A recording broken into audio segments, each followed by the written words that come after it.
Hi, I'm Dr. Marianne Cintron, founder of Step by Step Dyslexia Solutions. I'm so glad you joined us today. Welcome to Dyslexia Solutions. This is a program where we interview adults that have dyslexia, parents of dyslexic children, and also teachers of dyslexic children. And the purpose of this podcast is to empower you with knowledge, to inform you about current situations in the world regarding dyslexia. And we're also looking for sponsors because we are a 501c3 nonprofit organization, and we write grants to help pay the tuition for tutors and to help pay the tuition for kids to get intervention. So I equip heroic teachers and parents with an effective literacy program to remediate dyslexia so we can close the achievement gap, stop the school to prison pipeline, and prepare our kids for success in school and in life. I'm an author, I'm a curriculum developer, and I'm an app developer. And I'm also a podcast host, and I'm so excited to introduce to you a very special guest. This is a person I just met at the International Dyslexia meeting that we had for Dyslexia Awareness Month in October. And this is a gal who actually won the title of Miss Yosemite, and now she's the contestant for Miss California, and she is going to school to study being a veterinarian. Well, she's looking to go to school to be a veterinarian, and I'm so excited for you to meet Cristina Bequer. So come on out, Cristina. Hi, everyone. It's so great to have you tonight. Thank you And so much for having me. I want to start with you sharing with the audience a little bit about your background before I get into my questions. My name is Cristina Bequer. I'm a local title holder with the Miss America organization. So I am Miss Yosemite Valley, and I have the honor of competing for the title of Miss California this upcoming June. A little bit more about myself is that I am an advocate for those with dyslexia. It is something that I'm extremely passionate about because I'm also a dyslexic myself. And then in my free time, I love to play the piano. I love to draw and paint. And then I'm currently working at the University of California, Davis Veterinary Teaching Hospital in the emergency room. And it's very rewarding, and it's really allowed me to learn so much about the veterinary field in itself, and it's just something that I'm really excited to pursue. And currently I'm applying to vet school, so waiting to hear back from schools and see where I'll end up. Well, I'm sure you'll get in, and with your working right now, that's going to really help you. Definitely. I'm going to ask you a big favor. I'm going to start the Yeah. program with you showing your sash and showing your crown because I know you work so hard for those, and they're very special. So this is my sash, so Miss Yosemite Valley with the Miss America organization. And then my crown, we each get a crown to wear throughout the year. It's a very fun, shiny hat that allows everyone to kind of stop and identify us. And it's also really fun when you go into children's hospitals or when you go into schools too, because you instantly have their attention. It's definitely an attention getter. And Yes. I'm also going to put a plug in.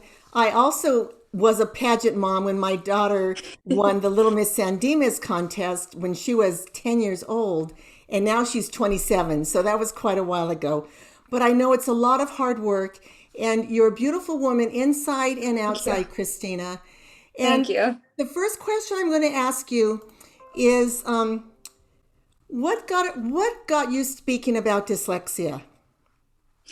So I wanted to change the stigma about what it was like to have a learning disability. It does not affect my intelligence, and it does not mean that I'm stupid. For a lot of my childhood, I truly believed that I was not smart and that I would just have to work extremely hard to do well in school. But it really wasn't until I started speaking about having dyslexia that I realized how important it was to tell others about my journey with my neurodiversity. I was actually at a local pageant and I went on stage to introduce myself. And I was explaining that my social impact initiative was destigmatizing dyslexia. And so each local pageant has a princess program that's a non-competitive program, girls aged 4 to 12 to learn about etiquette, speaking skills, and to have a friendship with a big sister contestant. And so once the show was over, a princess came up to me and her mom tells me that she was recently diagnosed with dyslexia and that she would love to be able to talk to me about what it was like to have it. And we instantly connected when she asked me, is school always going to be this hard for me? That statement just broke my heart because I saw my younger self in her. I told her that school can be challenging for a lot of people, but it is not going to be impossible. And that she's actually really lucky because she learned about her superpower of dyslexia a lot earlier than I did. And that's actually going to help her see the world in a very unique way and cause her to actually be more successful than her peers. So even though I didn't learn about mine until I was older, I still told her that I was still able to get through school, graduate from the university, and am now applying to veterinary school. So it's interactions like this that are so important because it really shows kids that there's someone out there like them. Well, and I love how you call it a superpower because we want to let parents know that, we weren't born with a reading brain like we were to see and hear, and reading is a man made thing. We were Right. created with all the parts of the brain to connect to read, but we need to teach reading. So we want to help build those kids' self esteem when they're young and start early intervention. But also, dyslexic kids are so creative. So I want to Definitely. ask you, what are some of the strengths that you said you have some of your interests, musical, and do you want to expound on those a little bit of your creative strengths? Yeah, so my creative strengths are definitely the way that I view the world. I think outside of the box. I will approach situations, even at work, that are totally different from a way that my coworker might. And I'm going to come up with an extremely creative solution that no one's thought of yet. And it's actually really brilliant in some ways, sometimes. And so, um, Can you give us an really, example of that? yeah, so there was one time that we had a tool that we were using for a surgery, and for whatever reason, you had to put in, it was like a long pipe, almost like a PVC pipe, because it's working with cows, so all of the equipment is very large. So think of a PVC pipe. And so there was a bristle brush that you had to put into the PVC pipe to clean it out. There was something stuck in the PVC pipe. And so where you would put the PVC, the actual like pipe cleaner up into the PVC pipe, it would not feed. And so everyone was sitting there and the doctor was getting frustrated. And I piped up from the back and said, well, if it's not going up, why don't you stick it down the opposite direction and push it down, and then it should feed and push whatever's stuck in it out. It worked perfectly.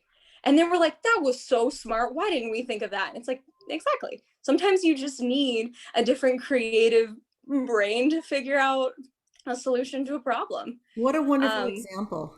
yeah, but in addition to that, it's also helped me connect to people because I find that a lot of dyslexics really are very empathetic people because we've had to struggle so much with so many things that we really can relate to those that are struggling, even if it's not an identical struggle to something that we've gone through. And I feel like that's a very big strength of mine. That's great. And I heard that even today, someone was saying that her husband is dyslexic, and that's what it developed empathy in him Yeah. and compassion for others. Let me Yes. ask you, how does the Miss America organization allow you to advocate for dyslexia? The Miss America organization is actually the perfect partner for advocating for dyslexia because throughout our service year as a title holder, we get to pick an organization or a topic that we're passionate about, and then we're allowed to advocate about it. So this allows me to go to schools throughout the state of California. I've been able to speak to principals, advocate on social media, speak with teachers. You can follow me at Miss Yosemite Valley for social media posts. Okay. But it's also allowed me to partner with larger national dyslexia organizations to be able to make an even larger impact throughout the state of California. And so these partnerships include different branches of the International Dyslexia Association, which is how we met, dyslexia in adults, and hopefully so many more. Yeah, that's great. And I hope people who are watching this, if they have organizations addressing dyslexia, they'll reach out to you as well and give you a lot of Definitely. exposure so we I can would all vote for you. absolutely love that. So you mentioned that you were diagnosed with dyslexia as an adult. How was your Yes. childhood? What did you do to compensate for your dyslexia? And how did you get support during school? Well, I found out that I had dyslexia in college, and I just always thought through elementary school and grade school that I was just a terrible speller, that math was just really difficult for me, and directions were a nightmare. Um, but it really has taught me throughout my childhood to be innovative, creative, resilient, and determined, because all throughout school, I would figure out different methods that worked for me. And it allowed me to not only succeed eventually in the classroom, but to also succeed in life. And I actually didn't figure out, like I said, that I was dyslexic until college, because I was using different coping mechanisms that I didn't realize were coping mechanisms. So what I would do, I was on the quarter system. And so all of those classroom times and test exam times are very short. They're about 50 minutes long.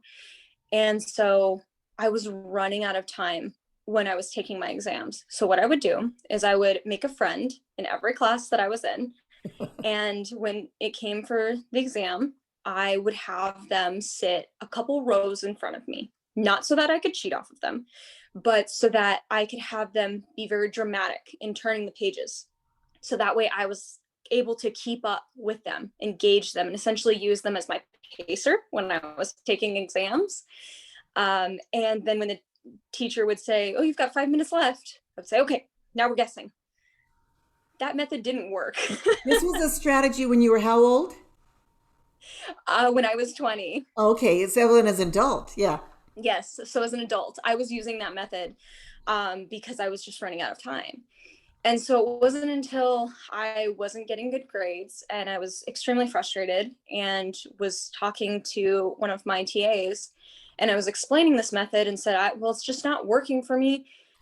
And they looked at me so horrified and said, "This is not how you should be taking the exam. Like, clearly you don't know the information." And I said, Okay. "No, I know the information. Test me on it right now. Let's go over it and I can explain everything to you." And they said, "This makes zero sense. You are able to do that. So you need to go and get more time. You need to go to the disability services." And when I did that, the counselor instantly, I told her all of my problems, all of the things I'd struggled with, and instantly was, "You're classic dyslexic." And so then I was able to go and get tested and then receive accommodations. And after I received Right. accommodations, oh my gosh, my world changed.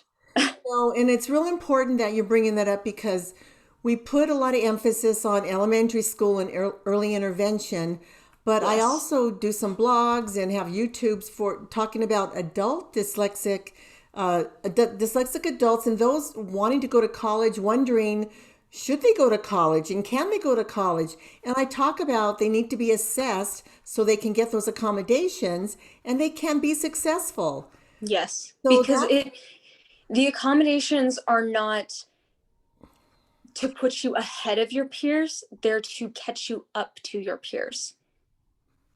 that's So it right. levels the playing field so that you are starting at the same point as your peers.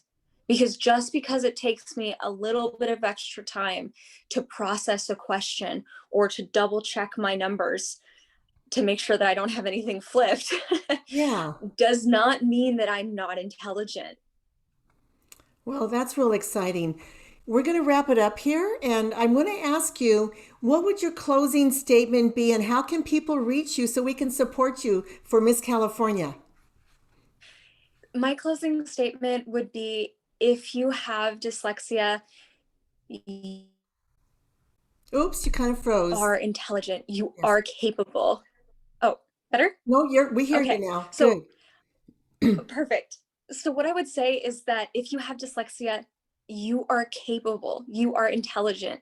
There is so much that you can do, and don't be afraid to start talking about having it because it's really important to show others that they are normal. And once you get that conversation going, you really realize how normal so many of these things are. So, if you have someone that is dyslexic in your life and they would like to speak to me, or if you're a parent and you would love for me to go into your child's classroom and tell their classroom about what dyslexia might be, please reach out to me at Miss Yosemite Valley on Instagram and Facebook. Or if you're just interested in what I'm doing, any of the legislature that I'm working on because I live here in Sacramento, or Okay. anything else that I'm doing, please, please, please give me a follow. Will Greatly you appreciate it. will you put your crown on again and show us your sash in case people tuned in a little late or Sure. didn't get to see you in the beginning? We'll go ahead and put it all on so that Isn't way we this so can close exciting? with it. Yeah, Christina from Miss California. We want to help you get there. So I want to thank you, Christina, for being our special guest today. And I want to thank the audience for tuning in. If what we have shared has inspired you, please go to our website. Maybe you can make a donation to help us keep the message going forward. Remember, we're a nonprofit organization and we are looking for sponsors. We want to get the sponsors for the adults and the help for the children. And like I said in the beginning, I write grants to help accomplish this, but grant writers want to see community involvement. So we look forward to hearing from you. You can reach me at dyslexia-solutions.com, and I'm also on Facebook with Dyslexia Solutions. So I want to thank you all for being here tonight, and may you have a blessed week. Bye-bye now.